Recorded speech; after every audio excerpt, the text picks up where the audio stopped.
Welcome to Entrepreneurs, Executives, and Eccentrics, a podcast dedicated to the stories, strategies, and secrets of remarkable individuals. Join us as we engage in enlightening conversations with intriguing entrepreneurs, accomplished executives, and fascinating eccentrics, exploring their journeys, triumphs, and the unconventional wisdom that has shaped their success. In this episode, we speak with Kasey Edwards, a parent-driven researcher and founder of a nonprofit seeking treatments for SPG47, a rare neurodegenerative disorder. She shares her path from diagnosis to leading research, and how technology and AI are shaping possibilities for rare disease care.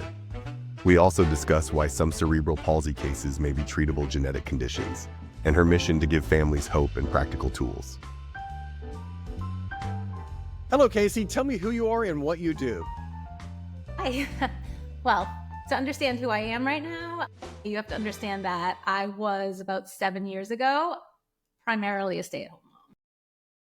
But to date, I have now become a parent-driven researcher who is absolutely adamant and driven to try to find a meaningful therapeutic for my daughter's ultra-rare neurodegenerative disorder called SPG47, which is also called hereditary spastic paraplegia type 47. There's other names for it. It gets complicated. So you obviously found out years ago, and it kind of led you down this journey. Let's talk about that just for a second. I would imagine it would have been, there was probably months where you're just kind of thunderstruck, right? Can you kind of describe that journey a little bit of how did you do this? Yeah. Well, I have an odd storyline really, but it was jarring, very jarring for a while. Before kids, I was actually a healthcare service coordinator for the Muscular Dystrophy Association. So I was going into doctors' offices after kids got diagnosed with and talking to the parents. I knew the support services. I moderated the support group for patients and parents once a month. I had been immersed in this life already. And so when our daughter got the diagnosis, she was, that they knew of, the 10th person in the world with it. Yeah, 9 other children from 4 families, all in the Middle East. 3 of the 4 families were blood-related marriages because it's that rare of a genetic pathological break in the gene. So we were shell-shocked for that. We were shell-shocked about, the only thing we knew was that it was that children learn to walk and then they lose slowly that ability up to potential like quadriplegia over a couple decades, that there is severe intellectual disability and nonverbal and seizures. And that was it. And it was devastating. But with my background, I knew that hereditary spastic paraplegia was an umbrella term, much like muscular dystrophy. And that there were support pages on Facebook, and there was a foundation in the US for the Spastic Paraplegia Foundation. And I thought, you know what? If I can't learn exactly about my daughter's disorder, I can learn about why it's associated with this group. Like there's people that are learning about the spasticity. That was the major thing that these groups have in common. So I went on the Facebook pages, and I think the first post, actually, it was the parents, caregivers. I read it and it said, how old's your child? What type of HSP do they have? And where are you from? And I read like 100+ responses. And there was this one dad that said, my daughter has SPG47. She's 2. We're in Philadelphia. And I was like, what? Time stopped for a moment. And I immediately reached out to him. We immediately got in touch with each other. We FaceTimed with my husband and his wife. And sooner than later, we determined that we needed to start a nonprofit in addition to the foundation that already existed, because that foundation is looking for the lower hanging fruits, the ones that have the more common HSPs, which is, type 4 and others in there. They're great at what they do, but they're going to try to help the most people that can be impacted. And But it feels like the turning point for you is when you figured out you weren't alone. yeah. Right? Because you're like, Philadelphia, wait a minute. And then you start kind of falling into yourself a little bit. You feel like you're the only person in the world experiencing this, and you realize you're not, right? And it seems like that turning point was also the point you're like, you need to make some nonprofit, right? That was like you met Yoda, your hero's journey, you got there, and you took the term. And also, Kasey, no one would ever wish this on anybody, but you are uniquely suited to handle this. Yes. Right? Out of all the people on the planet that would understand and know, it would be you. Yeah.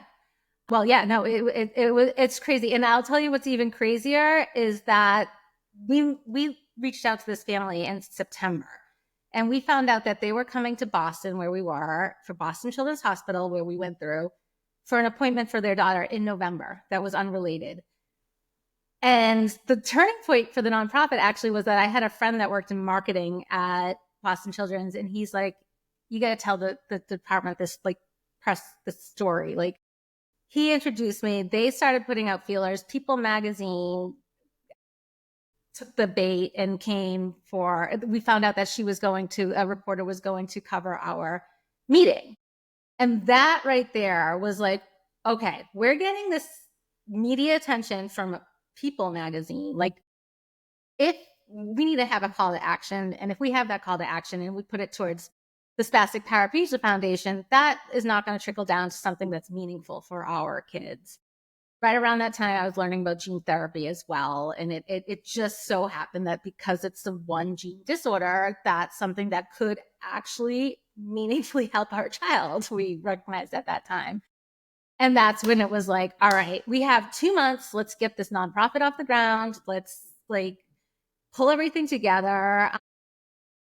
And then that's where I had this nonprofit background. I work for the American Cancer Society as well. Uniquely suited. Yes. Yep. And Chris was a lifelong entrepreneur, and he has experience getting businesses off the ground. So he was uniquely suited to take on this role of starting a nonprofit. And it gets crazier, but this other family we started, we clicked. Like, I remember talking to Chris and saying, we have to start a nonprofit. Like, it came from me because I had that experience. And I remember him saying, he said, a nonprofit is a business, and you don't just start a business with strangers. And I'm like all heart and all like, and I'm like, but yeah, we gotta. But we got to know them, and our just personalities, like, just very similar, to the point where, fast forward, we actually followed them to Disney one year to we were friends. Right. Yeah. Yeah. So the husband ended up being a golf pro. And when the country club he worked for found out that they were going through what they were going through, they offered to do a fundraising auction and golf event. 6 months. So this was 6 months later. I mean, it's a year after we met, but we had started the nonprofit. We had the first meeting in March. They raised $250,000 the first year. And since then, they've raised over $1 million. So not only were we uniquely suited in different ways, but then they start bringing in this huge event. It was just all the stars aligned.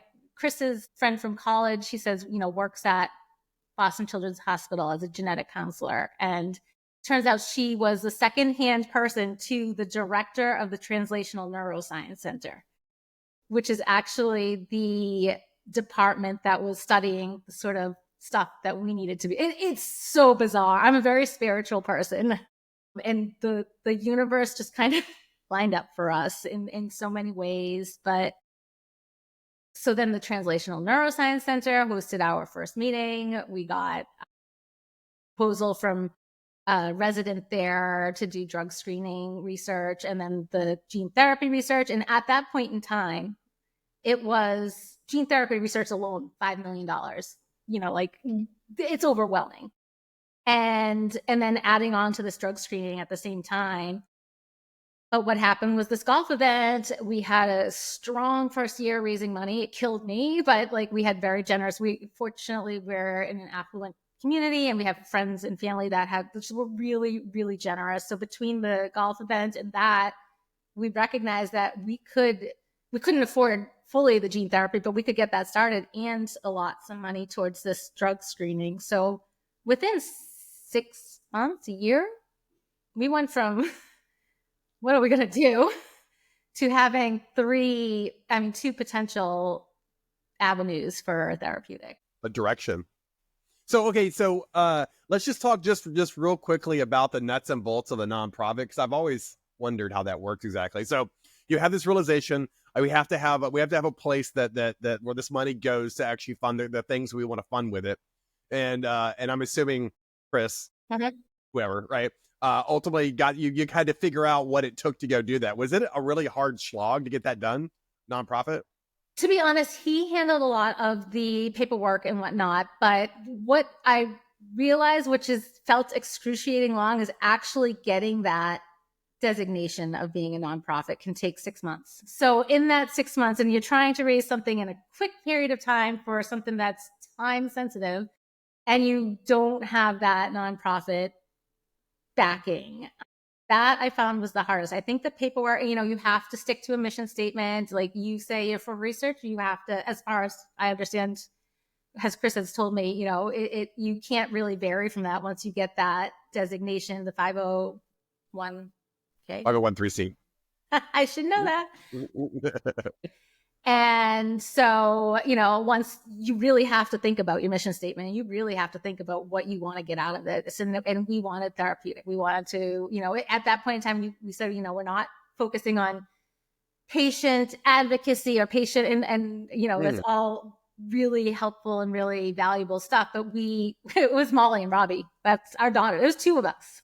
There's two kids. So it wasn't like, hey, we're doing this for this giant patient population. It turns out now we have a patient population, but at that point in time, we were like, nope, this is just for research. Like, do that.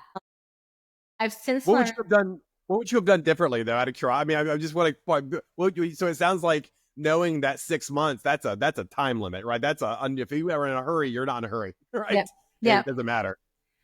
I was literally just about to say this is where I'm on the same page here, but I learned when we were going through this, or actually after this, that you can actually piggyback on another nonprofit to get temporary nonprofit status. That nonprofit, and everything I say has to be fact checked, because I learned a lot in a short period of time, but I am quite confident that if that nonprofit, I don't know the technique, I don't know if it has to be in the same area or whatnot, but a nonprofit can host another nonprofit and get them bridge that gap. 100%.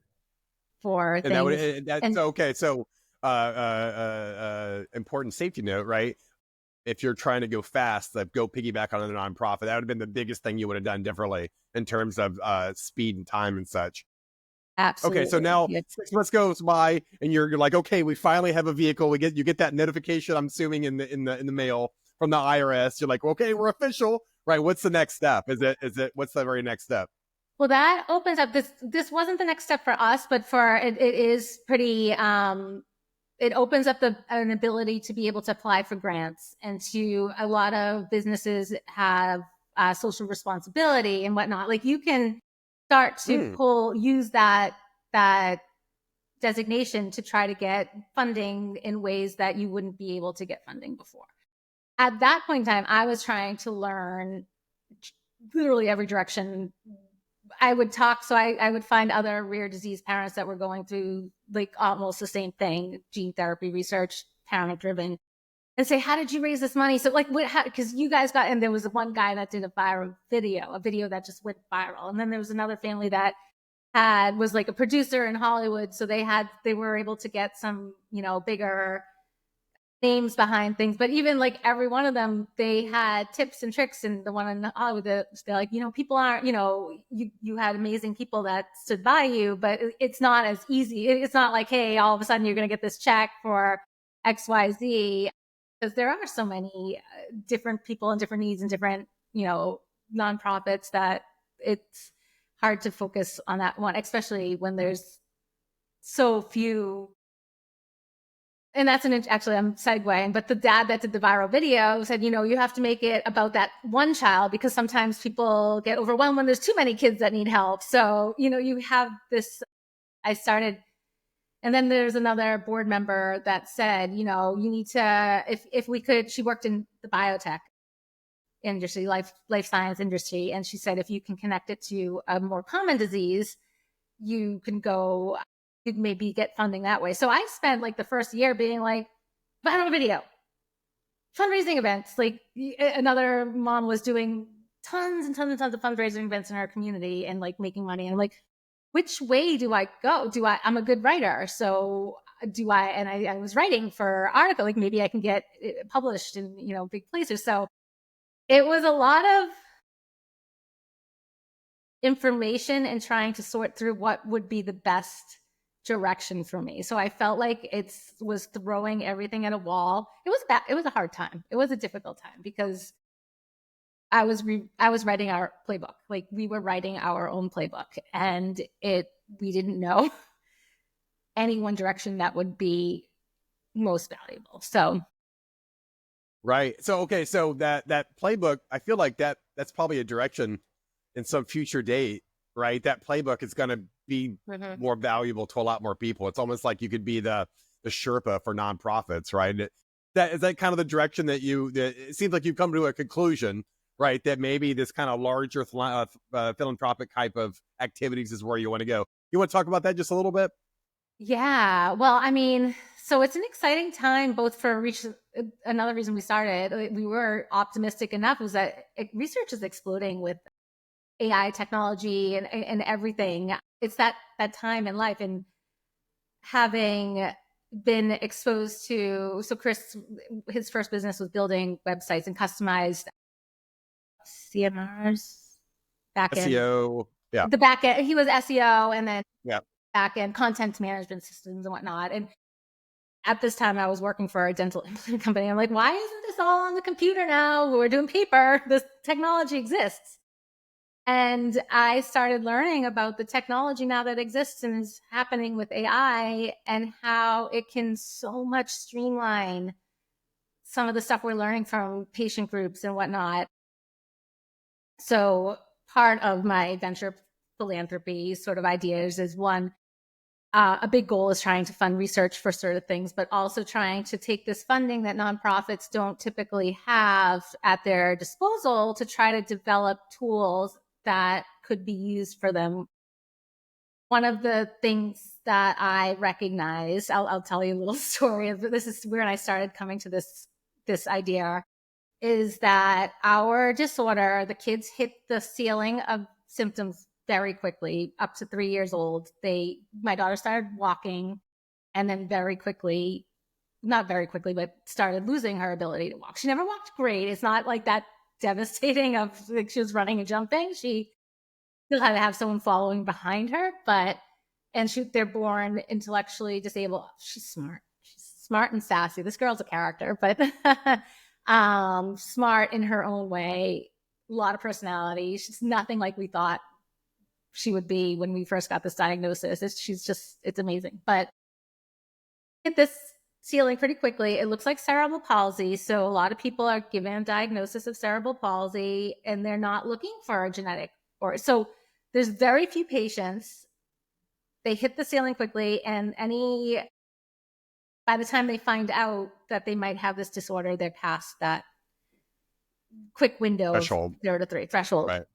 And then it's slowly degenerative over couple decades. So we're at this point where we might be coming up with gene therapy research, and now there actually might be another where we might find out in a month or so if there's this other really transformative therapeutic that might help. But before this one, the gene therapy, it says we're tracking kids over 2 decades and they've already hit their window. Like, how do we figure out if this is working? If it's not restoring things, if it's slowly degenerative, how do we get this to the patients? How do we prove that it's meaningful?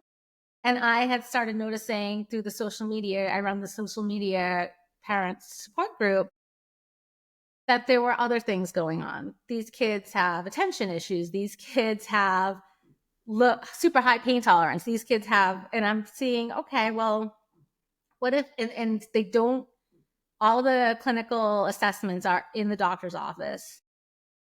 Kids are cranky. They're not motivated to do what you want them to do. It's actually like a lot of them. It's just like they're not gonna like I say Robbie thinks I'm not your monkey. Like she's got her mind of her own and she's not gonna perform for you. Like, and that's it, especially not with someone she doesn't know. So especially in the doctor's office. No, I'm not gonna do this thing you asking me to do. The thing that I did not even an hour before this because I'm not your monkey. It's exactly right. Yep.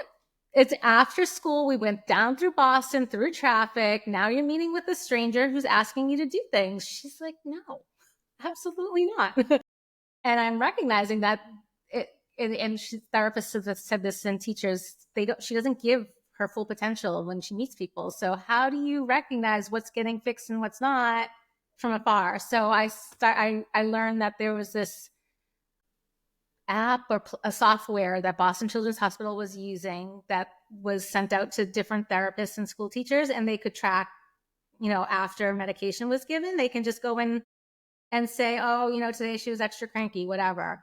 And then it would graph after, given, it would either like you got a therapeutic and it would either stay the same, which means it wasn't really doing anything.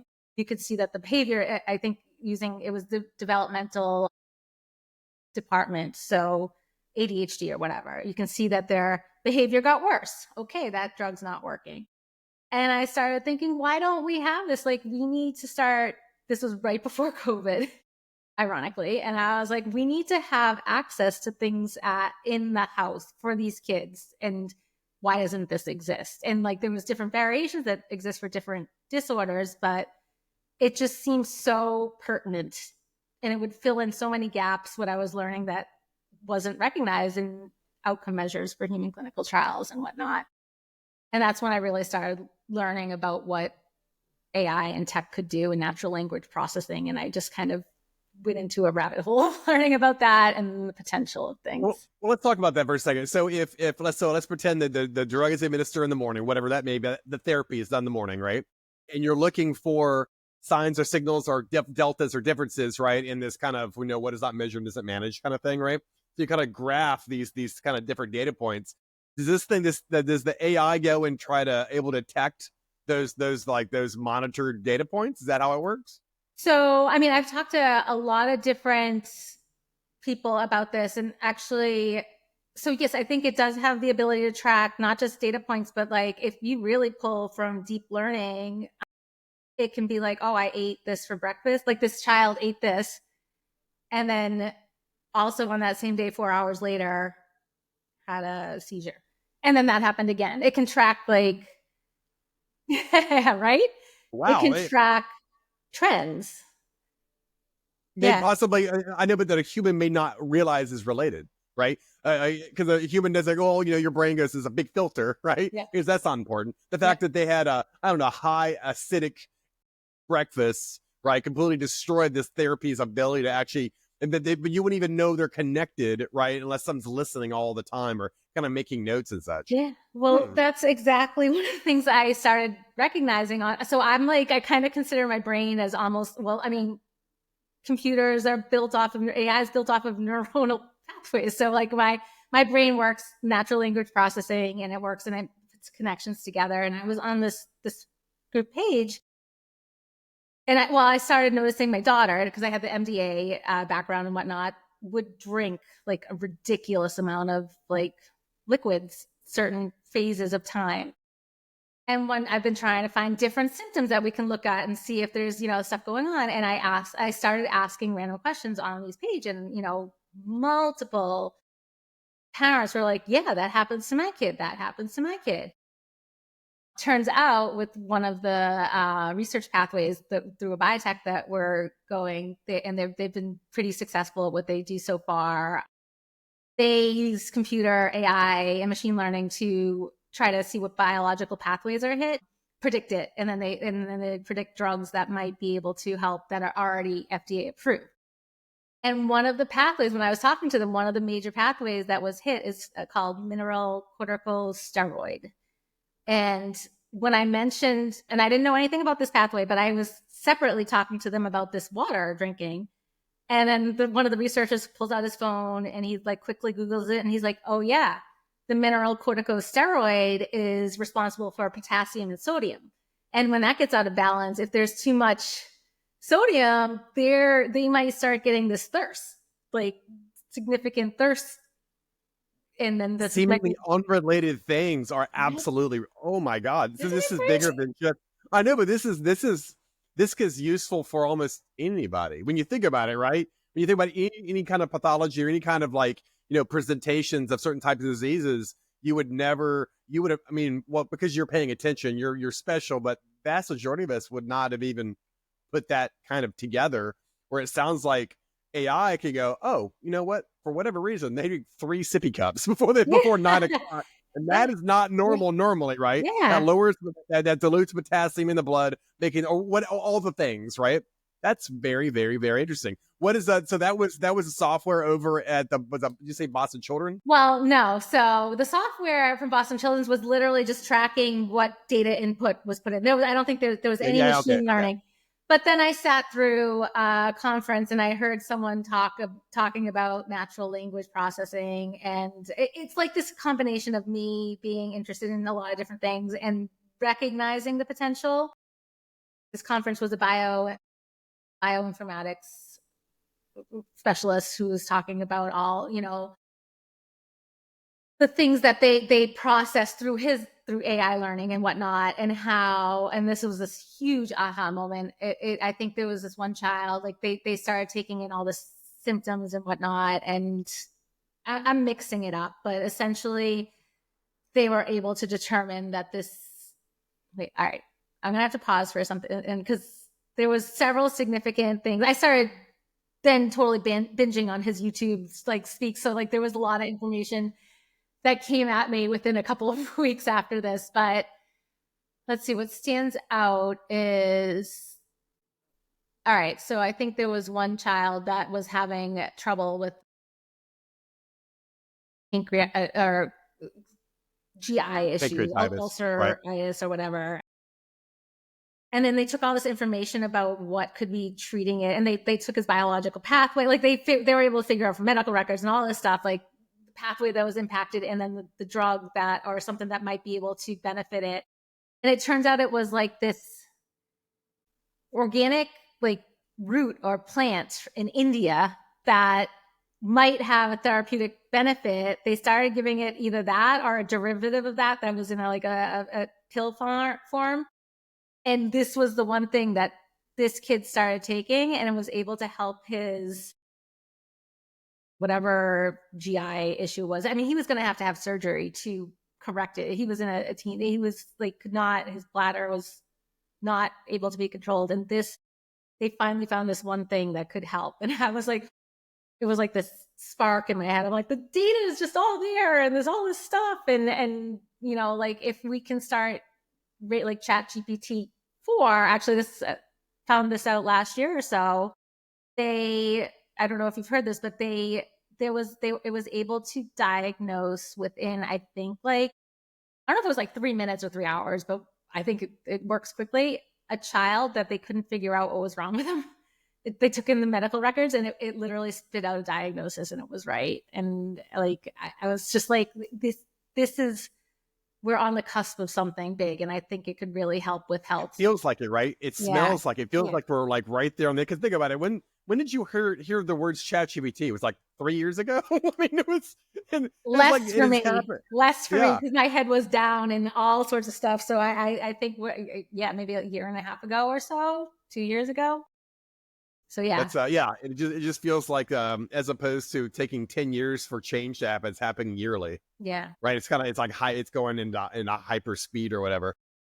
So okay, so what are your future plans? Kind of. So with all that said, where do you kind of see yourself a couple of years down the line? What is the direction you're kind of pointing your ship towards? So I have decided it's 2 parts. There's a big end goal. Couple goals. Everything's a little bit layered for me, but one of the things is being so close to the patient community and the parent community, and also having been in the media a little bit, I've had parents come to me that I didn't know, but their kid had a rare disease or a rare disorder, and they're just looking for someone to connect with because they don't have anyone because it's so ultra rare. And I've been able to offer, maybe not necessarily peace of mind, but perspective and share some of the more brightness in life about that. So at the same time, I'm going to get to a point here, but I was also recognizing, it's so hard for these people to raise money for research in rare disease communities. It's devastatingly hard. And it's such a hit to the ego on top of what you're dealing with your child or your own self if you're a rare disease, adult. And I wanted to start working towards a venture philanthropy so that I could start making money to put towards early career research or research in rare diseases, as well as funding towards filling some gaps that I've seen. We talked a little bit about like maybe there's tech out there that can be more accessible to these families that might be able to help determine outcome measures and stuff. And really having Chris being an entrepreneur, like for 20 years, I've learned about business. And it's so much more appealing to be able to create sort of a feedback loop of like start small businesses, put that money, feed it back into research, and maybe, even own some ownership of the research, feed that money back in. And then you just kind of start creating this loop. So going back to the parents' motivation, I thought, you know what? A good way to start making money towards this and also making awareness and motivating and inspiration, and it's also a joy for me, is to do a podcast and to maybe start trying to get speaking engagements.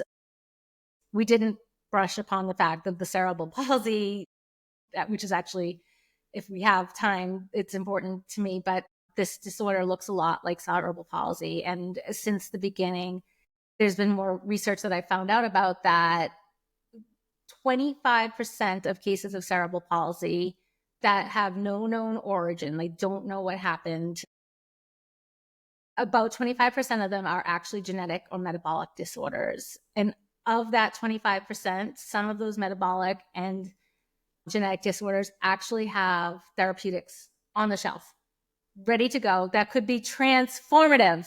Yes, this is huge. I can't believe wait. So what you're saying is it presents as cerebral palsy. Doctor, is cerebral palsy, right? Mm-hmm. And then there's no deep dive, no genetic testing, none of that. You go, cerebral palsy, we're good to go. And you're saying up to 25%, there may be overlap of therapies that already exist for those people. That's unbelievable. That's huge. So I talked to one of the leading investigators of the publication that came out about this, and he essentially says it's saying don't consider it. It is cerebral palsy. So it's not cerebral palsy as just like this one thing. It's symptoms of cerebral palsy. So cerebral palsy symptoms can be or originate from trauma, like we know, or viruses or something, prenatally, and cerebral palsy can come from genetics and metabolics. So the symptoms are the same. Our daughter's is a mimic because it's degenerative, but there's also the mimics out there. But yes, some of them have, and some of them are neurotransmitter disorders that, like there's something called L-DOPA dystonia, where once the patient starts getting this dopamine balance back in their head, they start gaining like skills that they may never have had before. Like they actually can start, like it's life-changing, transformative. And that broke my heart when I learned this. Because we have spent so long and so much time, money, dedication, trying to find a therapeutic for our daughter and for these kids. And some parents out there, their kid might have a therapeutic that exists on the shelf and they don't know to look into it more. And that was a main motivating factor for me to talk about, get this podcast off the ground. I want the podcast to be broad and cover different topics, but that is a main motivating factor. Like, how do we get this information to as many people as possible where it can help? Out of curiosity, do you have a guess as to how many people this could affect? Say 25% of all the diagnosis of presenting as cerebral palsy. Well, yeah. There's probably publications. I think I can dig into it because I spent a lot of time looking into this too. So 25% of cases that don't have trauma or something distinctive, It is genetic or metabolic. And then there's a smaller percentage of that might have a therapeutic. So it could be a very small of that 25%, but I think cerebral palsy is maybe one of the most prevalent motor disorders for children in the United States. Like it's an astronomical amount of children that have that. So it could be, it could be, I mean, any one life that is changed by it makes a difference, but it could be a fair number of kids. Potentially. Google says 500,000. Okay. That's in significant. The US? Yeah. That's in the US. That's significant. Yep. Okay.